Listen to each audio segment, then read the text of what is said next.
Recent గా తెలుగు రాష్ట్రాలకు చెందిన ఒక వ్యక్తి వాటర్ తో నడిచే ఒక బైక్ ని క్రియేట్ చేసినట్టుగా ఒక వీడియో అనేది వైరల్ గా మారిందనమాట. అయితే ఈ రోజు మన వీడియోలో అసలు ఎవరు ఈ వ్యక్తి, ఎలాగ ఈ బైక్ ని క్రియేట్ చేశారు, ఈ బైక్ లో ఉపయోగించిన టెక్నాలజీ ఏంటి అనే ఒక విషయాన్ని అయితే మీకు ఈ వీడియోలో చెప్తాను. ఇక్కడ ఎక్కడ కూడా నేను ఈ టెక్నాలజీ సంబంధించిన నిర్ధారణ అయితే చేయట్లేదు అనమాట. ఆయన ఆ వీడియోలో ఏం మాట్లాడారో అదే ఇన్ఫర్మేషన్ మీకు ఇంకా డీటెయిల్ గా అయితే ఈ వీడియోలో అయితే చెప్పబోతున్నాను. నమస్తే, నేను మీ కృష్ణ చైతన్య మండేలో.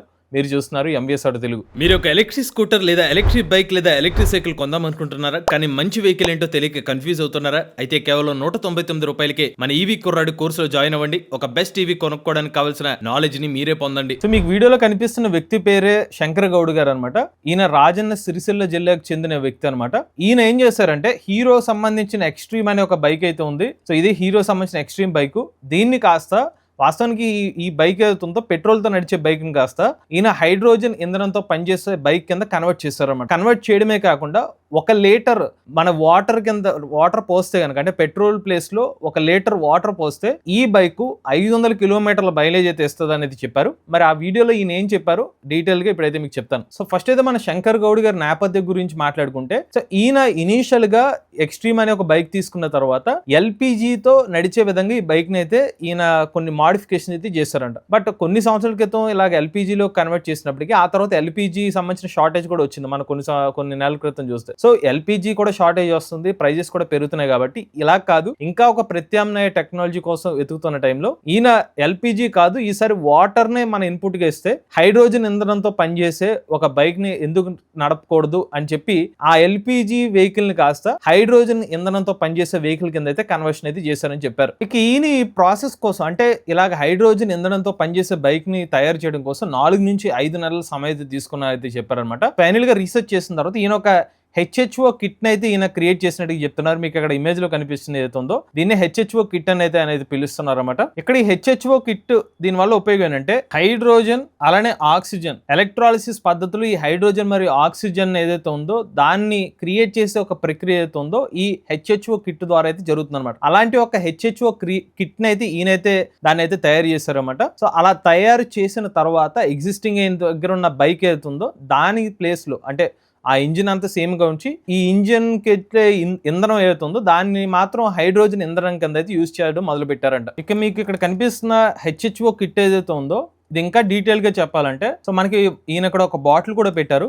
ఈ బాటిల్లోనే ఈయన వాటర్ అయితే పోస్తారు అనమాట. సో ఈ వాటర్ అనేది మనకి ఏ ఫామ్ లో ఉంటుంది, హెచ్టిఓ ఫామ్ లో ఉంటుంది. సో ఈ హెచ్టిఓ ఫామ్ నుంచి కాస్త మనకి హైడ్రోజన్ ఇంధనాన్ని సెపరేట్ గా, ఆక్సిజన్ ని సెపరేట్ గా చేయడం కోసం విద్యుత్ అయితే యూజ్ చేస్తారన్నమాట. అలా విద్యుత్ యూజ్ చేసి ఎలక్ట్రాలిసిస్ ప్రాసెస్ ద్వారా ఫైనల్ గా హెచ్టిఓ నుంచి హైడ్రోజన్ ని అలానే ఆక్సిజన్ ని సెపరేట్ చేసే పద్ధతి ఏదైతే ఉందో ఇక్కడ దానికోసం హెచ్హెచ్ఓ కిట్ అయితే యూజ్ చేస్తారన్నమాట. సో అలాంటి హెచ్హెచ్ఓ కిట్ నే ఇక్కడ ఈ బైక్ ఈ ఇంజిన్ కింద ప్లేస్ లో ఈయనైతే ఏర్పాటు చేశారనమాట. హైడ్రోజన్ ఇంధనం జనరేట్ అవడం కోసం ఒక 5 గ్రాముల సోడియం హైడ్రాక్సైడ్ ని వాటర్ లో అయితే మిక్స్ చేస్తారన్నమాట. సో ఈ వాటర్ తీసుకుంటారు, సోడియం హైడ్రాక్సైడ్ అనే ఒక మిశ్రమాన్ని ఒక 5 గ్రాముల ఇన్పుట్ కింద ఇస్తే అది రియాక్షన్ జరిగి ఫైనల్ గా H2 ని సెపరేట్ గా, ఆక్సిజన్ అయితే సెపరేట్ గా చేస్తుంది. అలా చివరిగా మనకి హైడ్రోజన్ ఏదైతే ఉందో హైడ్రోజన్ కాస్త బండి లోపల ఉన్న ఇంజిన్ కి వెళ్ళి లోపల ఏదైతే ఎయిర్ పిస్టన్ ద్వారా పిస్టన్ అయితే తిరుగుతూ బండి అయితే నడుస్తుంది. అవుట్పుట్ బై ప్రోడక్ట్ కింద ఆక్సిజన్ మాత్రమే బయటకు వస్తుంది అని చెప్పి ఈయనైతే ఎక్స్ప్లెయిన్ చేశారు. అలానే ఇక్కడ హెచ్హెచ్ఓ కిట్ లో ఈయన స్టెయిన్లెస్ స్టీల్ అయితే యూజ్ చేసినట్టుగా చెప్తున్నారు అనమాట. ఈ స్టెయిన్లెస్ స్టీల్ కి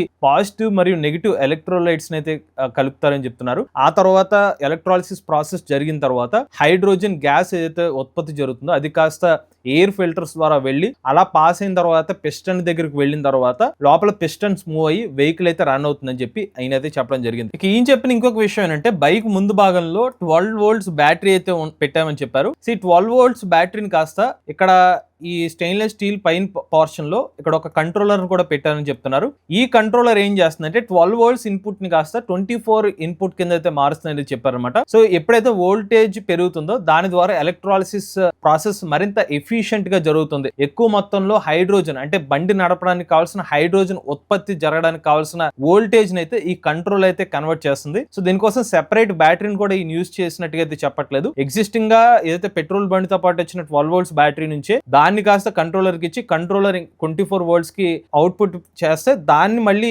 ఇక్కడ హెచ్హెచ్ఓ కిట్ కి పంపిస్తే అక్కడ హైడ్రోజన్ ప్రాసెస్ అనేది స్టార్ట్ అవుతుందని చెప్పారు. అలానే ఈ వీడియోలో ఇంకొక ఆసక్తికరమైన విషయం కూడా చెప్పారు. బైక్ ని స్టార్టింగ్ డైరెక్ట్ హైడ్రోజన్ ఇంధనంతో స్టార్ట్ చేయడం కొంచెం ఇబ్బంది అవుతుంది కాబట్టి బండి స్టార్ట్ చేసేటప్పుడు మాత్రం ఈయన ఎల్పిజి ఫ్యూయల్ అయితే యూజ్ చేస్తున్నారంట.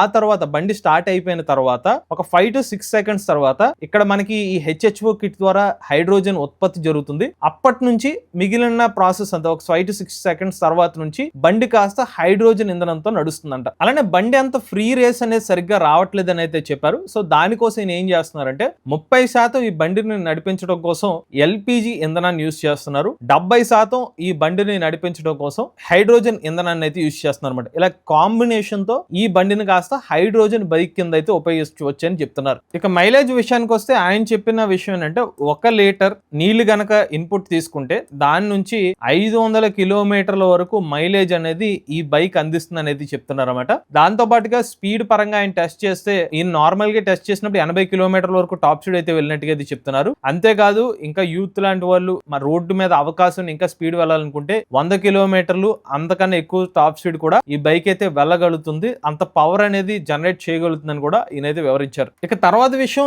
ఈ కిట్ ని తయారు చేయడం కోసం ఆయనకి సుమారుగా 35,000 రూపాయల వరకు ఖర్చు అయిందని చెప్తున్నారు ఈ హెచ్హెచ్ఓ కిట్ ఏదైతే ఉందో. సో ఈ హెచ్హెచ్ఓ కిట్టే కొంచెం ఈయనకి రీసెర్చ్ చేయడానికి టైం పట్టింది, అలానే పెట్టుబడి కూడా ఎక్కువ దీనికి హెచ్హెచ్ఓ కిట్ కి అయినట్టుగా అయితే చెప్తున్నారు. ఈ వీడియోని యూట్యూబ్ లో పీపుల్స్ మీడియా అనే ఒక ఛానల్ వాళ్ళు అయితే పోస్ట్ చేశారన్నమాట. అలానే ఈ వీడియోలో ఎవరైతే ప్రెజెంట్ ఉన్నారో ఆయన ఇతను ఇంకో క్వశ్చన్ కూడా అడిగారు, మరి మీరు పేటెంట్ కి అప్లై చేశారా ఈ ఇంత కొత్త టెక్నాలజీని క్రియేట్ చేసినందుకంటే. సో పేటెంట్ కి అప్లై చేసేంత స్తోమత నా దగ్గర అయితే లేదు. సో పేటెంట్ కి అప్లై చేయాలంటే లక్షల రూపాయలు అయితే ఖర్చు అవుతుంది. అలానే పేటెంట్ కి అప్లై చేయాలంటే సెర్టెన్ టైం ఫ్రేమ్ లో మాత్రమే పేటెంట్ కి అప్లై చేసుకోగలుగుతాం. సో నాకు సరైన ఇన్వెస్ట్మెంట్ అయితే దొరకలేదు. సరైన ఇన్వెస్ట్మెంట్ కానీ నాకు పెట్టుబడి పెట్టి ఇన్వెస్టర్ దొరికితే గనక ఖచ్చితంగా నేను పేటెంట్ కి అప్లై చేయడం కానివ్వండి, లేకపోతే దీన్ని కమర్షియల్ గా మార్కెట్ లో కూడా తీసుకొచ్చే ప్రయత్నం అయితే చేయగలుగుతాను. ప్రస్తుతం నాకు స్తోమత లేకే ఈ బైక్ ని ఫైనల్ గా ప్రొడక్షన్ కి అయితే తీసుకెళ్ళలేకపోతున్నాను. సో నాకు గనుక సరైన ఇన్వెస్టర్ దొరికితే మాత్రం ఈ బైక్ ని నేను ప్రొడక్షన్ తీసుకురావడానికి సిద్ధంగానే ఉన్నానైతే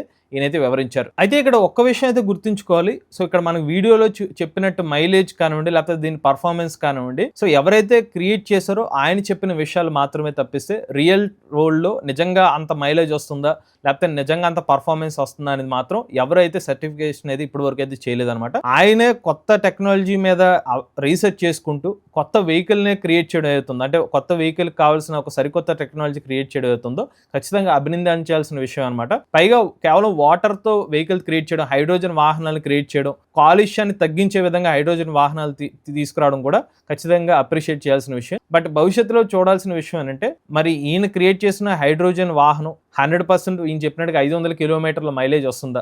ఒకవేళ నిజంగా 500 కిలోమీటర్ల మైలేజ్ వస్తే గనక మొత్తం ఆటోమొబైల్ ఇండస్ట్రీని రూపురేఖలు మార్చేసే ఒక టెక్నాలజీ అయ్యే అవకాశం అయితే ఉంటుంది. బట్ చూడాలి మరి ఈయన చెప్పిన ఫిగర్స్ ఏదైతే ఉన్నాయో ఆ ఎలక్ట్రాలిసిస్ ప్రాసెస్ కానివ్వండి, లేకపోతే ఈయన చెప్తున్నట్టుగా కన్వర్షన్ రేట్ ఏదైతే ఉందో వాటర్ 1 లీటర్ వాటర్ కి 500 కిలోమీటర్ మైలేజ్ అవుతుందో భవిష్యత్తులోనే మనకి మరింత ఇన్ఫర్మేషన్ వచ్చే అవకాశం ఉంటుంది. సో రియల్ వరల్డ్ టెస్ట్ లాంటిది జరిగినప్పుడు. బట్ ఏదేమైనప్పటికీ శంకర్ గౌడ్ గారు చేసిన ఇన్నోవేషన్ అయితే మాత్రం మనం అందరూ అయితే అభినందించాలి. సో ఇది 1 లీటర్ వాటర్ తో 500 కిలోమీటర్ల మైలేజ్ ఇచ్చే బైక్ సంబంధించిన కంప్లీట్ డీటెయిల్స్ అండి. ఇటువంటి latest automobile MBS Telugu channel subscribe చేసుకోండి.